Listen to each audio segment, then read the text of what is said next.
Florida's legislative session starts today with the Senate and House opening ceremonies and then a State of the State speech by Governor Ron DeSantis, which is expected to happen at about 11 o'clock this morning. So the budget's always a key point during the 60 days in Tallahassee, but funding for education is always one of the top issues as well. News4JAX anchor Kent Justice joins us live from the state capitol. And Kent, you couldn't miss education as a big issue. Nearly 10,000 people demonstrated yesterday, including a lot of teachers from right here in Northeast Florida.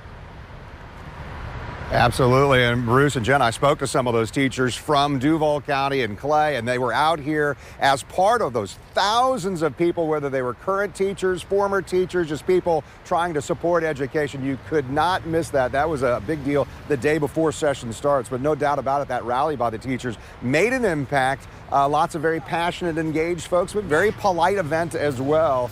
They're all communicating the Florida Educational Association's message that teachers should be paid more and that students deserve a bigger piece of the budget pie. So we know there are multiple plans to address education in 2020. Governor Ron DeSantis has even said that he wants to make this the, quote, year of the teacher. DeSantis has asked state lawmakers to approve about $900 million in pay initiatives, and those include a minimum salary of $47,500 for teachers, and then creating a new $300 million bonus program for teachers and principals. Now, Jacksonville's Audrey Gibson, she's in the Democratic leader in the Senate, and she told us yesterday she wants to see some compromise on this. If you recall the governor's plan, and we're so glad that he is addressing an issue that Democrats have been addressing for years, and that is teacher salaries and treating our teachers in the manner in which they deserve and can support themselves and their families.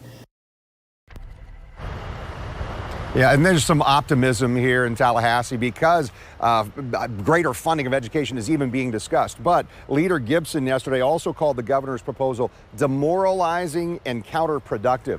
Governor DeSantis, as you mentioned, he plans to give a State of the State address inside the House chamber here about 11. And then Leader Gibson plans a Democratic response about 12:15.